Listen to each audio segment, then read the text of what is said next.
Fala, galera. Hoje nós vamos tratar sobre esse texto aqui um pouco polêmico, assim, né? Um pouco bem batido e tal, que diz assim, crente pode beber ou não pode? Posso beber socialmente? Tem muitas religiões que dizem assim, não posso beber no bar, mas dentro da minha casa eu posso tomar minha cerveja, meu uísque, meu vinho, mas no bar a Bíblia não condena. A Bíblia condena que eu beba no bar, mas não posso embriagar, mas tomar um pouquinho de vez em quando eu posso. Então tá, vamos entender aqui, né? Muitos usam esse texto de João, capítulo 2, para poder defender sua tese. Jesus transformou água em vinho, então por que eu não posso beber? Mas para nós entendermos esse texto, nós precisamos entender de que a palavra vinho, no original, são 3 palavras utilizadas para o vinho no original. Que no grego existe a palavra iain, que quer dizer vinho, né, que é utilizada para o vinho. Existe a palavra sícara, que é utilizada para bebida forte, tanto vinho como qualquer outro tipo de bebida forte, cerveja e tal. E existe também a palavra tirosh, que é utilizada somente para suco de uva, ou seja, o vinho não fermentado. E no hebraico existe a palavra oinos, que é utilizado tanto para suco de uva como para vinho. Então nós precisamos, ao ler a palavra, ao ler as escrituras, nós precisamos entender qual é o contexto ao qual está sendo utilizada essa palavra. Então, quando nós olhamos para esse texto da boda de Caná, né, do casamento, nós precisamos ver qual foi o contexto que foi utilizado. Então vamos analisar aqui dentro do texto e vamos ver se o vinho que Jesus transformou foi o vinho fermentado ou se foi o vinho não fermentado. Então a Bíblia diz aqui, vai comigo aqui, João capítulo 3, diz assim: tendo acabado o vinho, a mãe de Jesus disse: eles não têm mais vinho. Mas Jesus respondeu: por que a senhora está dizendo isso a mim? Ainda não chegou a minha hora. Então ela falou: o servente faz tudo o que ele disser. Estavam ali 6 potes de pedra que os judeus usavam para se purificar, e cada um cabia cerca de 100 litros. Jesus lhe disse: enche as talhas de água. E eles as encheram totalmente. Então Jesus disse: agora tire um pouco e leve ao responsável da festa. Eles fizeram. Quando o responsável tomou, aprovou a água transformada em vinho. Ele não sabia de onde havia vindo, porém ele chegou para o dono da festa e disse: todos costumam servir primeiro o vinho bom, e tendo acabado o vinho bom, servem o vinho inferior. Você, porém, guardou o melhor vinho para até o final. Ok. Então aqui nós já podemos entender o seguinte. Aqui nós já abrimos o primeiro ponto para entender de que essa água que Jesus transformou não era o vinho alcoólico. Por quê? Porque ela não havia passado por nenhum processo de fermentação. Ou seja, ele mandou encher de água e assim que encheu de água ele mandou tirar um copo e levar logo ao mestre-sala. Então, se ali foi algo automático, não teve um processo de fermentação. Então, logo aqui a gente já quebra esse argumento de que a água que Jesus transformou em vinho era um vinho alcoólico. Ok? Quebra logo esse argumento aí. Só que, por quê? Porque o vinho, para ele se tornar alcoólico, ele precisava passar por um processo de fermentação. E aqui não houve esse processo de fermentação. Mas aí você diz para mim: mas Luiz, Jesus era o próprio Deus. Então Jesus podia muito bem ter transformado essa água em vinho. Concordo com você. Jesus poderia muito bem ter transformado essa água em vinho alcoólico. Por quê? Porque ele era o próprio Deus. Mas só que ele jamais faria isso. Sabe? Mas por que ele jamais faria isso? Sabe por que jamais ele faria isso? Vai comigo lá em Abacuque. Olha o que o texto diz aqui em Abacuque. Abacuque, capítulo 2, 15. Olha o que o texto diz aqui em Abacuque 2,15. O texto diz assim, maldito todo aquele que dá de beber vinho ao seu companheiro, fazendo-o embriagar-se para lhe contemplar a sua nudez. Você ficará coberto da vergonha em vez de honra. Beba você também e mostre a sua incircuncisão. Chegará a sua vez de pagar o cálice da mão direita do Senhor, e a sua glória se transformará em vergonha. Então aqui a gente já desconstrói essa ideia. Por quê? Porque a Bíblia diz, como nós acabamos de ler em Abacuque 2,15, de que se Jesus tivesse transformado aquela água em vinho alcoólico, Jesus não seria bendito e sim maldito, porque o texto diz, maldito todo aquele que der de beber vinho alcoólico ao seu irmão. Então, como é que Jesus ia transformar uma água em vinho alcoólico para poder fazer com que as pessoas bebessem e ficassem doidas lá, alcoolizadas? Então, jamais Jesus transformaria essa água em vinho alcoólico. Tá bom, queridos? Então, assim, esse argumento de que eu posso beber socialmente, Jesus transformou algo em vinho, é um contexto muito errôneo, entende? Porque assim, eu acho isso um pretexto para você continuar vivendo a sua vida velha, para você voltar à sua vida velha. Porque a pergunta que eu faço para você é o seguinte: para que você que foi transformado, lavado e remido pelo sangue de Jesus, qual é a sua necessidade de você estar usufruindo de bebida alcoólica? Qual é a sua necessidade? Não há necessidade nenhuma de você estar bebendo. Se Jesus te tirou de lá, se Jesus limpou isso de você, aí você diz, não, antes eu bebia muito, agora eu bebo só socialmente. Mas pra quê, pô? Não há necessidade disso. Mas aí, existiam outras pessoas que beberam bebidas alcoólicas, vinho alcoólico? Sim, existia. Noé bebeu vinho alcoólico, Ló também bebeu, mas aí, mas aí vamos lá. A gente já tira logo uma ideia aqui, ó. Veja bem, raciocine comigo. A essas pessoas que dizem assim, eu não posso beber no bar, eu posso beber na minha casa. Vamos lá. Noé e Ló, eles beberam em casa. E qual foi a consequência deles terem bebido a bebida forte em suas casas? Olha lá, vai ler o texto. Vai lá em Gênesis, vê o texto. E vê o que aconteceu com Noé, vê o que aconteceu com Ló, após eles terem tomado o vinho em sua casa. Não foi na rua, não. Foi em casa. Olha, eu quero te mostrar um texto aqui, ó. Em Provérbios. Olha o que o texto diz aqui em Provérbios 20, primeiro. Olha o que o texto diz. Diz assim, ó. O vinho é escarnecedor, a bebida forte é alvoroçadora, e todo aquele que dela consumir nunca será sábio. Ou seja, a Bíblia diz que o vinho é escarnecedor, a bebida forte é alvoroçadora, e todo aquele que dela possuir nunca... Então, o que nós podemos ver com isso? Né? Nunca será sábio. Diz aqui, Provérbios 20, versículo 1. Então, o que a gente entende com isso? A gente olha a lei do homem. A lei do homem diz que apenas 0,1 miligrama de álcool é o suficiente para você não poder conduzir nenhum veículo. Olha só, 0,1. Diz que você não tem capacidade de conduzir nenhum veículo. Agora, olha o que diz aqui em Provérbios 23, vamos ver o 29, olha o que diz. Para quem são essas coisas?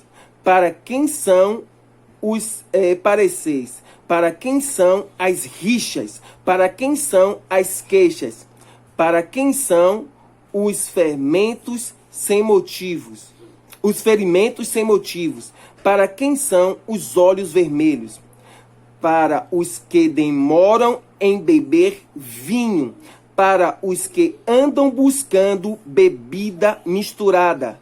Não olhe para o vinho quando ele se mostra vermelho, quando resplandece no seu corpo e desce suavemente, pois no final morderá como uma cobra e picará como uma víbora. Os olhos verão coisas estranhas e o seu corpo jamais será o mesmo. E dizem coisas sem sentido, palavras inércias. Você será como o que se deita no mar e como o que se deita no alto do monte, no alto do monstro do mastro do navio. Você dirá: fui espancado, mas não doeu. Bateram em mim, mas eu não senti nada. Quando vou despertar, então voltarei a beber de novo. O que é que a gente vê quando a pessoa bebe vinho? O que é que a gente vê quando a pessoa fica bêbada aí? A pessoa, o neguinho cospe na cara, bate, faz um bocado de coisa. Aí quando chega no outro dia a pessoa diz: eu não me lembro de nada. Eu não me lembro do que aconteceu. Eu não me lembro do porquê fizeram isso comigo. Eu não me lembro porque isso aconteceu comigo. Não é assim que acontece. Não é verdade? Então, a Bíblia está cheia de relatos de vinhos alcoólicos e vinhos não alcoólicos. Mas para isso nós precisamos entender qual é o contexto ao qual a Bíblia está utilizando. Para entender se Deus aprovava ou se Deus não aprovava. Além do que, os grandes homens que Deus ele havia separado, a ordem de Deus era não toque em vinho, não toque em bebida forte. Ou seja, a gente vê isso com o próprio Sansão, a gente vê isso também com o próprio Samuel. A gente vê isso com João Batista e a gente vê isso com o próprio Jesus. Então assim, aí você olha para mim e diz assim, mas Luiz, peraí, mas Jesus deu de beber vinho aos seus discípulos. Ok, então vamos lá entender. Então vamos ver, né? Já que Jesus deu de beber vinho aos seus discípulos, né? Na ceia, na chamada Páscoa. Então vamos ver qual foi o vinho que Jesus deu para os seus discípulos. Então vamos dar uma olhada aqui em Lucas 22. Vamos ler o 14, que diz assim, ó: chegada a hora, Jesus se pôs à mesa e pôs ter com eles. Então Jesus lhe disse: tenho desejado ansiosamente comer essa Páscoa com vocês, antes do meu sofrimento. E aí Jesus continua dizendo: pois eu lhe digo que nunca mais comerei até que se cumpra no reino de Deus. E aí Jesus manda os discípulos ir procurar uma casa, tal. Vamos ler aqui o verso de número 19, diz assim: e pegando os pães asmos, tendo dado graça, e repartiu, e lhe deu dizendo: este é o meu corpo que é dado por vós, para fazer isso em memória de mim.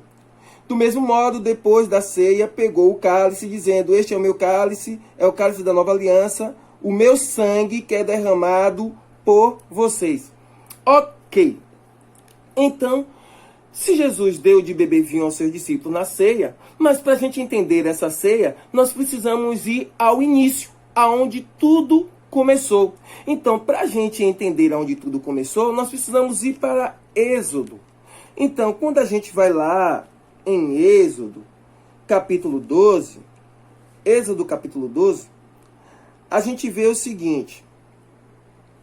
Êxodo, capítulo 12, verso 14, a gente vê o seguinte: este dia lhe será por memorial a vocês, o celebreis com festa ao Senhor.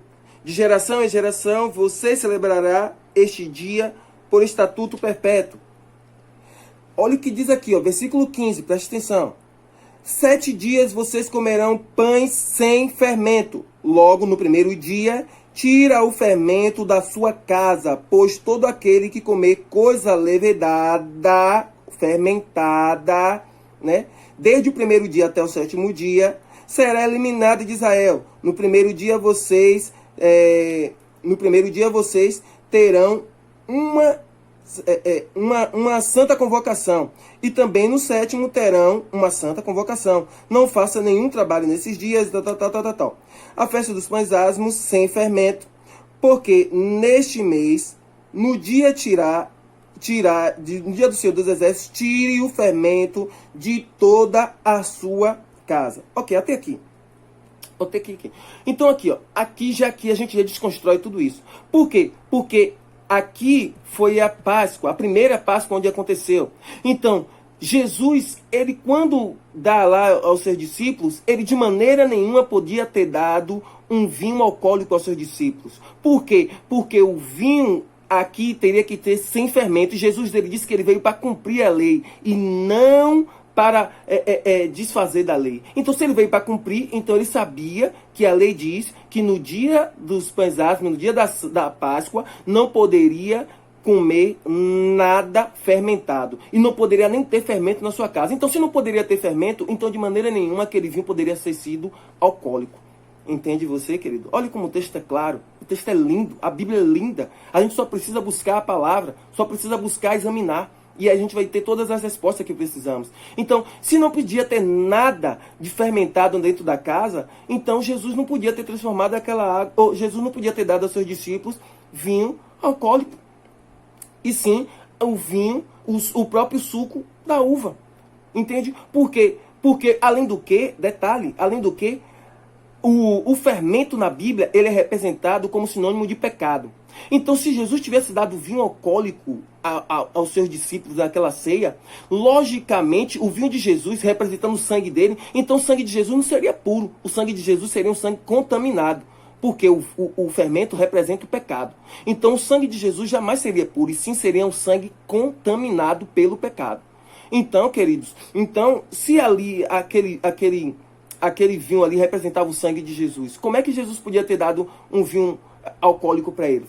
Então, logicamente, o vinho foi o próprio suco da uva e não o vinho alcoólico. Mais uma vez eu volto a dizer, para com essa conversa de que eu posso beber, que Jesus bebeu, que Jesus deu o seu discípulo. Para com essa historinha, que essa historinha aí é para conversa boa e dormir. Aí a gente, olha, eu quero ler só mais alguns textos aqui, porque tem muito, eu podia te mostrar muitos textos aqui. Eu podia ficar aqui te mostrando vários textos, mas só que aí eu não quero prolongar. Eu só queria atentar para essas coisinhas aqui, esses detalhezinhos aqui, para você ter mais ou menos entendimento. Se você quiser mais, a gente, quem sabe, você me fala que eu mando por escrito todos os versículos, todos os capítulos, todos os livros que falam justamente sobre vinho fermentado, que é o vinho alcoólico, e o vinho não fermentado, que é o vinho não alcoólico. Olha só o que a Bíblia diz aqui em Levítico, capítulo 10, versículo 9. Diz assim, ó: você e seus filhos não devem beber vinho ou bebida forte quando entrares na tenda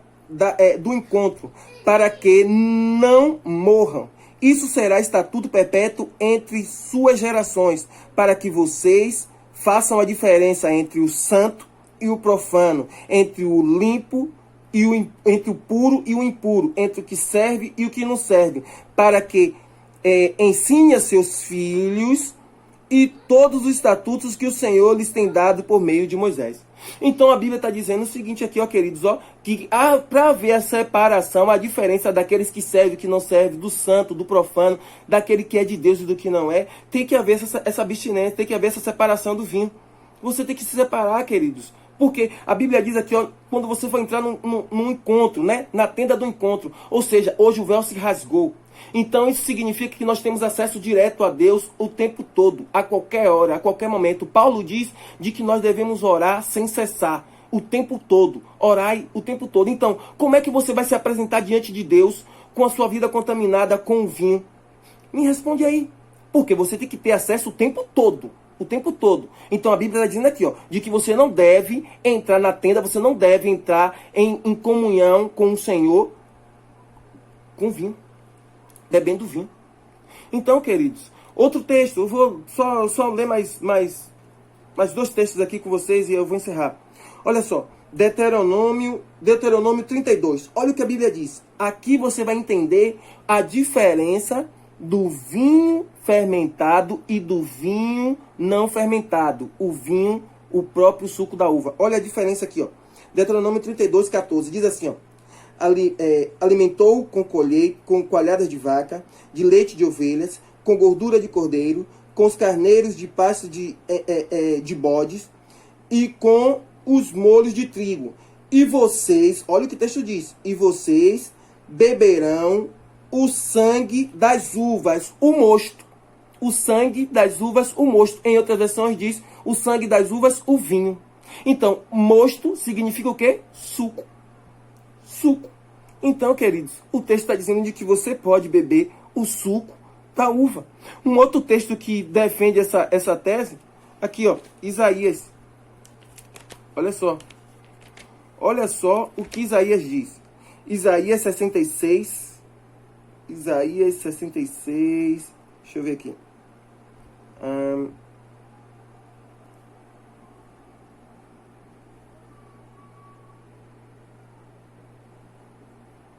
Aqui, certo. Certo, desculpe. Isaías 65:8. Não 66, 65:8. Diz assim, ó: assim diz o Senhor, como quando se acha suco num cacho de uva, e se diz, não a desprezem, pois há bênção nele. Uau, isso é tremendo. Olha o que o texto diz, quando se acha suco num cacho de uva não a despreze, porque há bênção nele. Está falando de suco, querido. Suco, isso aqui é oinos. Então você olha o contexto e você vai ver se é o suco fermentado ou se não é o fermentado. Então vamos acabar com essa conversa de que eu posso beber socialmente, eu posso tomar um pouco de vinho, porque Jesus transformou água em vinho, que nós acabamos de ler aqui na Bíblia. Eu acabei de provar para vocês, biblicamente falando, de que todo o vinho que Jesus transformou foi apenas o suco de uva. Não foi vinho fermentado, porque senão Jesus não seria bendito. O vinho que Jesus deu aos seus discípulos não podia ser um suco, um vinho alcoólico, porque senão Jesus estaria descumprindo a lei lá em Êxodo, que diz que não podia ter nada fermentado. O vinho fermentado, ele contém álcool, e o fermento é sinônimo do pecado. Então vamos acabar com essa conversa. Vamos acabar com essa ideia de querer defender a sua tese. Você quer beber, que beba. Mas pare de ficar utilizando a Bíblia para poder defender a sua vontade de beber. Não. A Bíblia é totalmente clara aqui. É totalmente claro. Os textos que eu li para você foram textos claros. Mas se você quiser, a gente podia ficar aqui o dia todo, a tarde toda, eu lendo vários e vários textos aqui para você que defende isso, que mostra para você o vinho alcoólico e o vinho não alcoólico. O vinho fermentado e o vinho não fermentado.